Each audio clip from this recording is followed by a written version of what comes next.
Halo, maaf, tadi jaringannya rada-rada error.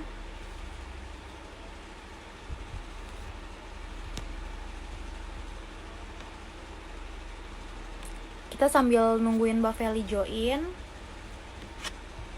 Maaf ya sebelumnya, tadi jaringannya rada-rada ke pause.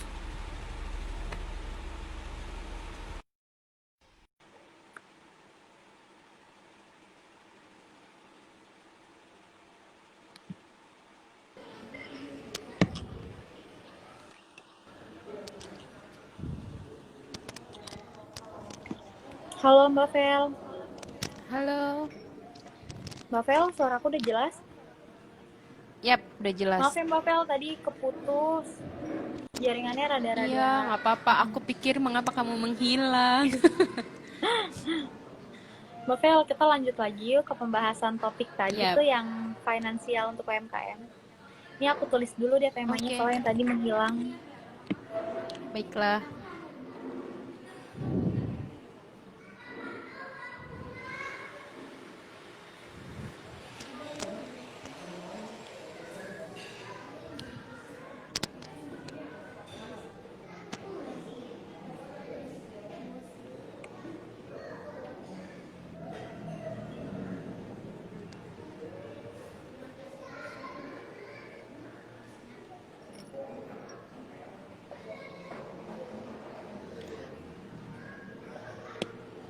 Nah, Mbak Fel, kita lanjut lagi nih Dik, yang by tadi the way, nih. kok nggak muncul ya gambarnya? Gambar yang Mbak Feli tidak muncul ya? Mm-mm. Coba boleh dicek jaringannya Mbak Fel. Atau Mbak Fel Ini, log out dulu gitu terus nanti join lagi. oke, coba ya. Sambil kita nungguin Mbak Feli gabung, tema kita pada live malam ini pencatatan finansial untuk UMKM. Mungkin kalau ada yang ingin ditanyakan, boleh komen di bawah ini ya. Aku ingin nyapa-nyapa nih yang udah join. Halo, Oci Rusli.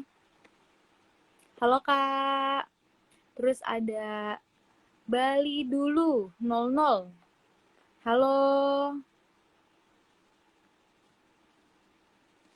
Nah, Mbak Feli udah mulai join nih. Kita tunggu aja dulu ya.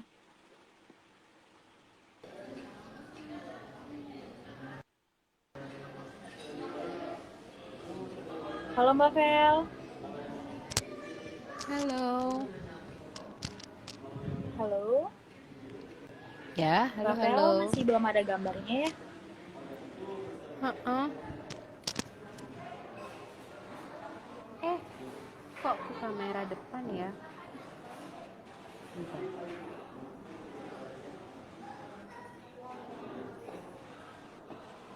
Oke, bentar.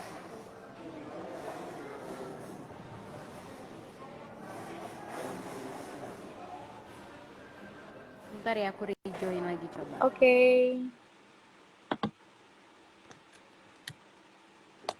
Kita sambil nungguin Mbak Feli join lagi. Tadi kita ada Steph 9397. Halo Kak, salam kenal ya. Makasih udah join. Terus ada Fred Helake. Halo Kak Fred. Nah, terus kita disapa juga nih sama Bali dulu 00. Selamat malam. Selamat malam Kak. Terus ada lagi dari Lively Leoni. Halo Kak Lively Leoni. Terus ada lagi nih dari Usutande 27. Halo Kak Usung. Buat teman-teman yang udah join, kalau ada yang ingin dipertanyakan dari tema kita malam ini yaitu pencatatan finansial untuk UMKM, boleh ditulis di kolom bawah ya.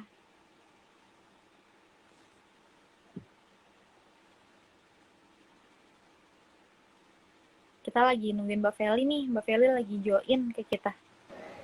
Mohon maaf ya semuanya, ada gangguan jaringan.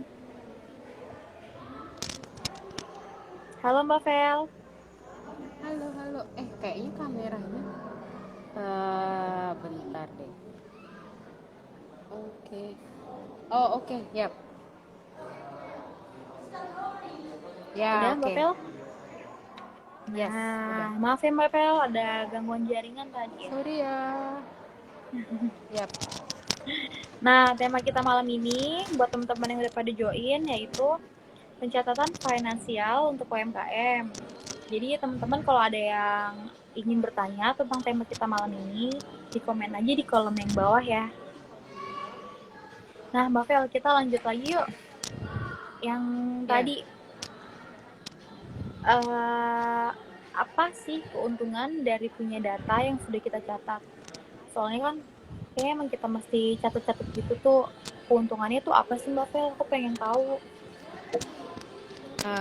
Keuntungan yang paling utama adalah kita bisa tracking expense kita nih, udah berapa, sejauh mana kita mengeluarkan biaya untuk memperoleh suatu penjualan. Misalnya dengan mencatat itu, kita jadi tahu, oke, expense kita itu udah berapa sih untuk satu periode tertentu versus dengan penjualan yang berhasil kita generate itu gitu.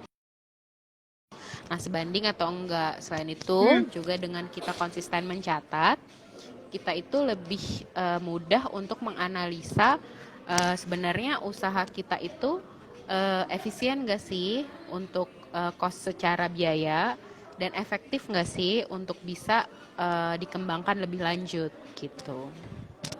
Oke, jadi kayak itu ya Mbak ya, Vel, apa tuh keuntungan dari kita punya data-data pencatatan gitu ya. Terus Ya, Mbak Vel, ada nggak sih kayak standar pencatatan khusus untuk UMKM? Standar pencatatannya sih sebenarnya standar akuntansi keuangan pada umumnya. Cuma mungkin kalau di perusahaan besar itu ada yang namanya PSAK, Pernyataan Standar Akuntansi. Itu ada bukunya sendiri dan itu mengatur setiap transaksi yang terjadi. Tapi kalau untuk UMKM nggak mengikuti PSAK sih sebenarnya secara detail seperti perusahaan besar pada umumnya. Tapi sebenarnya secara general pencatatan akuntansi standarnya itu ya SAK juga sebenarnya, PSAK itu sendiri gitu. Tapi nggak terlalu sedetail PSAK gitu. Oke, berarti nggak terlalu sedetail PSAK ya. Berarti kalau UMKM Yap, itu agak sedikit lebih ringkes aja gitu ya Mbak Vel. ya betul. Mbak Vel, kita sapa-sapa Yap. dulu nih teman-teman yang udah join. Ada Bernadetta Evalin. Halo Kak Bernadetta. Halo, halo. Salam kenal ya Kak. Terus ada Mugawea. Halo Kak Mugawea. Salam kenal Kak. Halo. Terus ada Nurwongso. Dia ngasih tepuk tangan nih buat kita. Salam kenal Kak Weh, Nurwongso. thank you. Terus kata Kak Nurwongso dia juga bilang gini, bangga dengan doanya untuk masyarakat Flotim sejahtera. Wah, terima kasih banyak Kak. Terima kasih. Nah, buat teman-teman, kalau ada yang ingin dipertanyakan dari tema kita malam ini, yaitu pencatatan finansial untuk UMKM, boleh langsung di komen aja ya di kolom bawah ya. Oh ini ada satu lagi nih teman kita yang join. Namanya Steph 9397. Bagaimana format pencatatan keuangan yang baik? Jadi kita tidak agar kita mudah untuk mengolahnya. Oke. Sebenarnya sih cara untuk format pencatatan sih sebenarnya eh, seperti pada umumnya pencatatan laporan keuangan sih. Kita catat penjualan di atas, paling atas. Terus habis itu biaya terkait perolehan bahan baku atau terkait dengan barang yang kita jual itu ditaruh di bawahnya, di list. Ya. Itu kategorinya adalah harga pokok penjualan. Jadi kita tulis tuh di dalam harga pokok penjualan tuh apa aja sih biaya-biayanya. Contoh kayak misalnya kita beli barangnya, biaya beli barangnya, terus biaya misalnya kalau misalnya barangnya itu adalah let's say besar, oke, ada biaya upah angkut misalnya orang yang ngangkut-ngangkut barang tuh masuk ke dalam biaya yang namanya harga pokok penjualan. Setelah Oke. itu dijumlahin berapa biaya yang dikeluarkan itu, terus dikurangin sama penjualan yang kita udah buka invoice-nya di bulan itu. Dapatlah itu yang namanya tadi aku bilang sebelumnya tuh, namanya laba kotor. Oh iya, yang tadi laba kotor itu ya. Ya, oke. Nah, terus setelah itu dicatat lagi nih di bawahnya, namanya kelompok biaya operasional. Isinya adalah biaya-biaya lain nih, tapi tidak terkait dengan harga dengan perolehan barang yang ada di penjualan. Kayak contohnya biaya gaji penjaga toko. Terus misalnya juga kayak sewa ruko atau sewa toko. Nah, itu masuk ke dalam biaya-biaya itu gitu. Baru nanti setelah itu dikurangin laba kotor yang tadi dengan biaya operasional, dapatlah laba bersihnya. Oke, berarti kayak dari biaya-biaya kita dapat laba kotornya dulu nih, terus habis itu dikurangi laba bersihnya ya. Oke. Bukan, dikurangin Dikurangin biaya operasional. operasional. Yap. Nah, berarti Ya. itu tadi masuknya ke harga pokok penjualan ya, Mbak ya? Yap, betul. Hai Kak Steph. Itu tadi jawaban dari Mbak Feli ya. Semoga jawabannya membantu untuk pertanyaannya. Iya.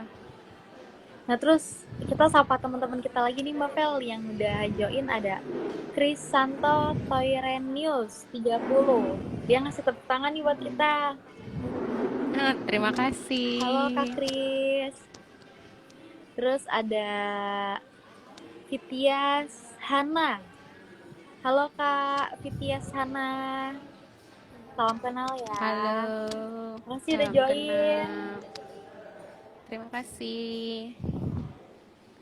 Nah, terus ada lagi nih yang nanya dari Kak Tina Madar. UMKM kena pajak nggak ya? Kena tentunya, cuma pajaknya jauh lebih kecil daripada perusahaan besar pada umumnya. Kenapa? Karena ya tadi UMKM itu punya omset yang nggak seperti perusahaan besar dan masih berkembang. Jadi pajak yang dikenakan ke UMKM masih pajak final, yaitu tarifnya 0,5% dari total omset atau total penjualan dalam satu periode. Pajak final. Tapi kalau untuk ya betul, tapi kalau untuk pajak lainnya kayak misalnya pajak karyawan kayak PPh 21 itu masih tetap kayak perusahaan besar tetap memotong karyawan. Tapi untuk pajak yang menempel pada perusahaan itu yang tadi saya bilang final, yaitu 0,5% dari penjualan pada satu periode waktu atau 1 bulan. Oke, Mbak Vel makasih ya jawabannya. Halo Kak Tina Madar. Ya, semoga menjawab. Semoga menjawab jawaban dari Mbak Feli tadi ya. Buat teman-teman, kalau ada yang ingin dipertanyakan tentang tema kita malam ini, yaitu pencatatan finansial untuk UMKM, jadi boleh langsung di komen aja di kolom yang paling bawah. Apa sih yang ingin ditanyakan dari tema kita malam ini? Nah, kita nyapa-nyapa orang lagi ya Mbak Fel. Ada Mira C. Seke. Halo Kak Mira, salam kenal. Halo. Ada Konterius. Halo Kak, salam kenal ya. Halo. Nih ada yang baru lagi nih join nih, namanya Abner Leping. Nah dia ngasih jempol buat kita. Halo Kak, salam kenal. Halo, terima kasih. Nah, aku ada pertanyaan lagi nih. Gimana terkait pelaporan perpajakan dalam UMKM? Apakah sama kayak perusahaan-perusahaan biasa atau kayak ada bedanya atau gimana tuh Mbak? Nah, ini tergantung jawabannya. Tergantung badan hukum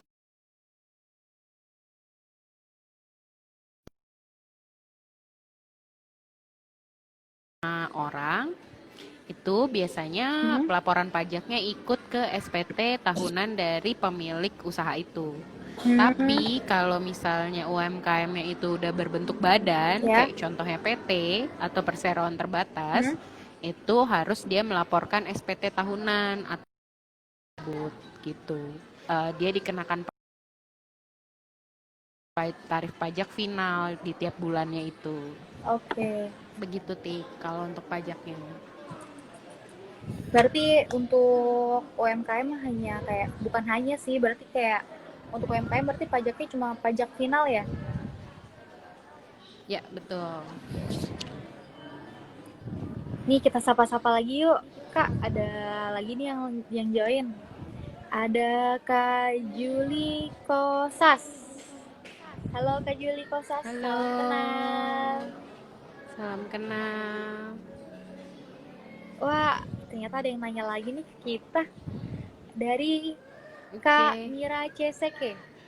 Kak, ada bedanya nggak pengolahan uang dari hasil penjualan produk dan dana hibah?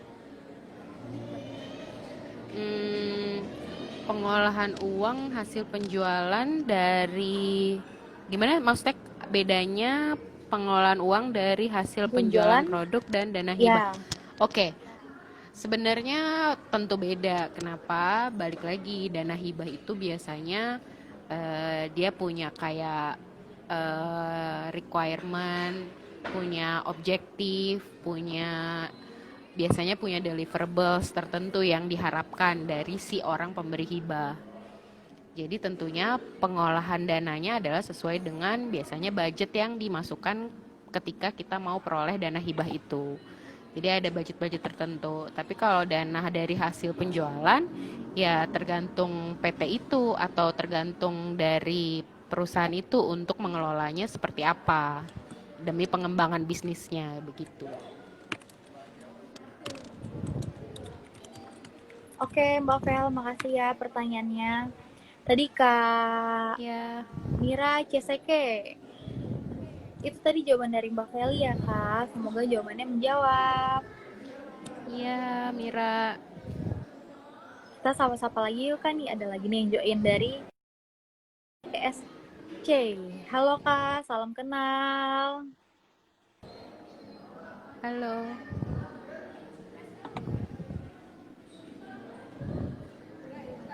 Wah, ternyata ada lagi nih Kak yang nanya lagi nih.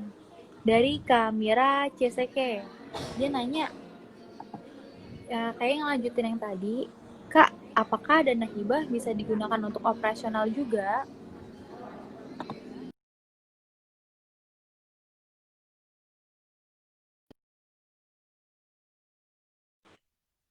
Budget. Nah, biasanya itu termasuk juga tuh beberapa hal kayak operasional. Nah, itu bisa tentunya dipakai. Hmm. Tapi ya tadi harus sesuai dengan eh, budget yang kita ajukan di awal gitu terkait hibah. Oh, berarti sesuai dengan budget-budget apa yang kita ajuin dulu. Kalau misalnya udah oke, baru Ya, bisa digunakan untuk operasional ya kayak. betul betul. Nah, jika kalian ingin ada pertanyaan lagi, jadi boleh ditulis di kolom komentar yang di bawah ya terkait tema kita malam ini, yaitu pencatatan finansial untuk UMKM.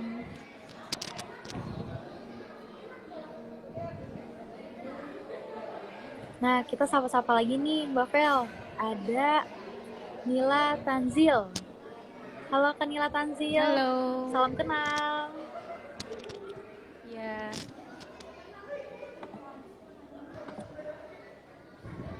Dan ada Kak lagi nih Kak Ineke dot Amanda. Halo Kak Ineke dot Amanda, salam kenal ya. Makasih udah join. Ya, salam kenal. Nah, sekali lagi tema kita pada malam ini yaitu pencatatan finansial untuk UMKM. Buat teman-teman yang udah join, jika ada pertanyaan boleh langsung ditulis di kolom komentar ya. Dan satu lagi nih, aku mau nginfoin untuk kalian yang tertarik atau ingin mendapatkan lebih banyak lagi untuk berbagai bahan, info tentang cara mendukung penumbuhan bisnis kerajinan tangan. Di sini aku ada linknya, jadi kalian bisa langsung kontak kita aja gitu. Ini linknya aku paint. Oke. Nah, linknya udah ada di bawah ini ya.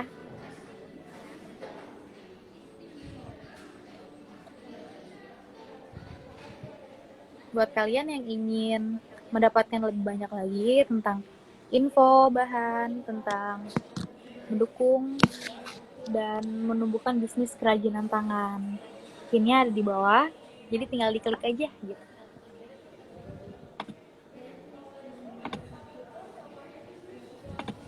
Nah, Mbak Vel, kayaknya udah 1 jam nih kita. Makasih banyak ya Mbak Vel udah udah ngasih jawaban ke kita. Terus kayak makasih juga Mbak Vel udah nyempatin waktunya untuk IG Live 2-nya. Ya, terima kasih juga. Tentunya terima kasih. Semoga apa yang kita diskusin dan kita bicarakan di sini bisa bermanfaat untuk teman-teman semua ya. Iya. Sehingga bisa dapat ini sih laporan keuangan atau laporan hasil yang lebih baik ke depannya. Oke, makasih banyak Mbak Vel. Terus terima kasih juga buat Ya. teman-teman yang udah join, yang udah ikutan live kita, yang udah ngasih pertanyaan. Semoga jawaban-jawaban yang tadi dan pertanyaan-pertanyaan tadi yang udah kita bahas, semoga bisa bermanfaat bagi kita. Ya. Terima kasih Mbak Vel. Ya, terima kasih.